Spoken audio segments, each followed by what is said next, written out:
Customers are going to have many different personalities, many different personas. Now, hopefully this video is going to give you some context on how to deal with each of them. Now, I categorize them into 4 different types. I like to go by the DISC framework: direct, influencing, steady, and cautious. Now, direct people, when they open a conversation with you, are going to be very short and to the point.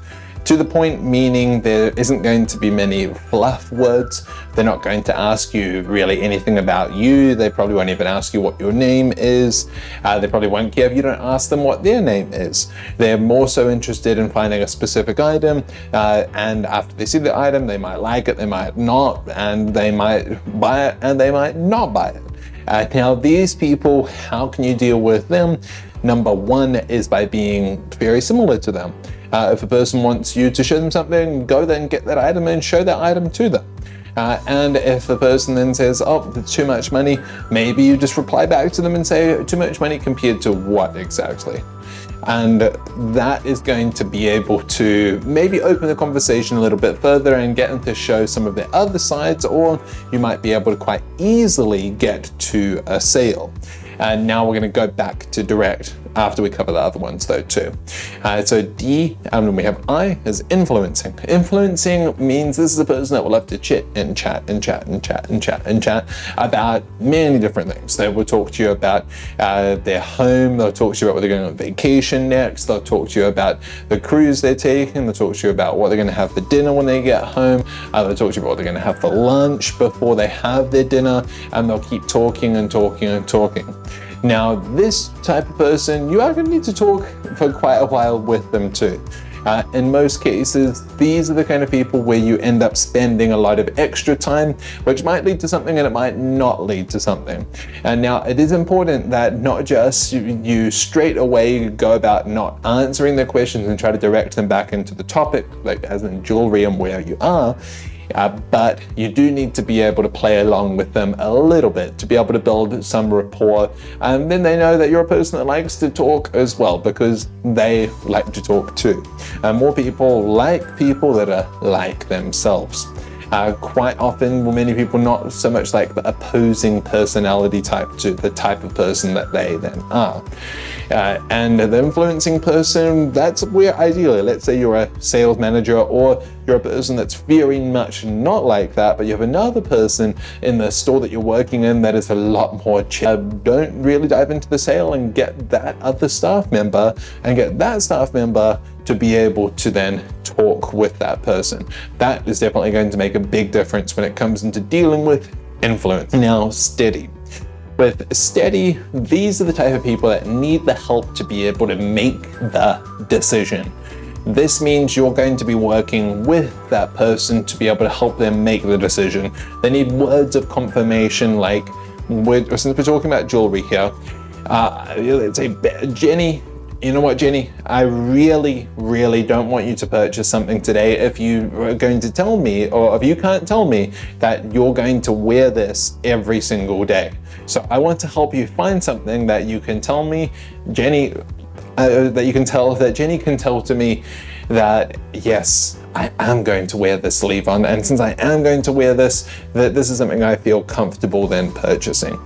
And more words about you doing this together. You know what, Jenny, you can take as much time as you want, but I really want to be able to help you find the perfect item. I don't want you to find something that's just mediocre. I want to be able to help you find something that sings to you, something that like calls out your name and says, Jenny, come and get me. This is yours. Something that gives you that. Now, by doing more things like this, it's going to make the person feel so much better working with you, and it's going to help them relax a little bit further.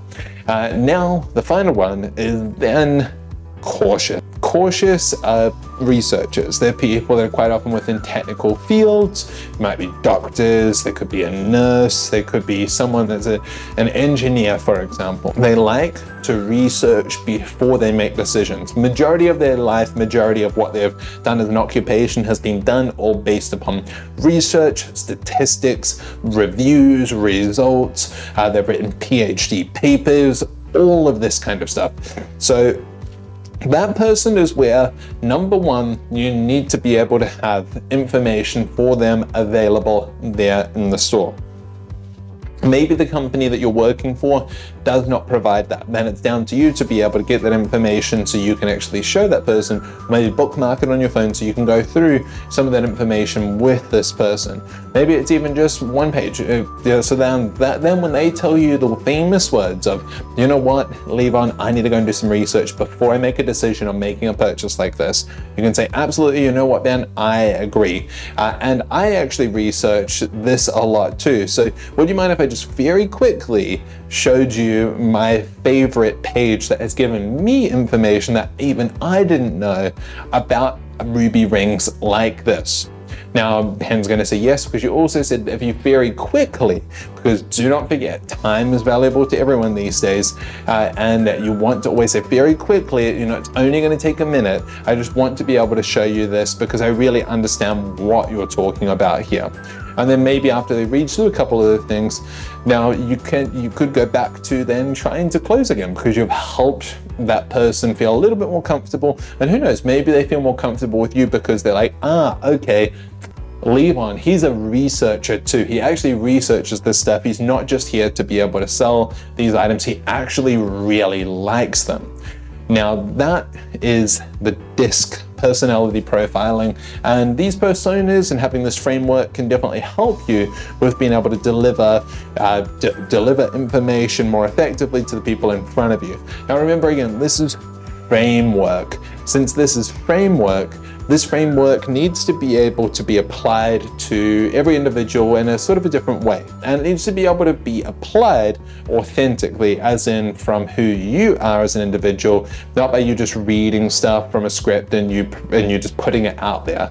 So all I'd recommend for you to do now is to click on the video that's up in the top, in the corner of the screen here, and that's 30 tips that's going to help you as a jewelry salesperson improve overall. Now these overall tips is going to help to build better framework around you, so then you can more authentically deliver information like this to these different personality types the right way to be able to close more sales. Now hopefully this video has helped you out. If it has, make sure to hit that subscribe button right down on the bottom of the screen, and make sure to scroll down even further and leave a comment if you have a question or you have a favorite tip that you really liked surrounding personality types and personas and how this applies to sales. I'll see you in the next video.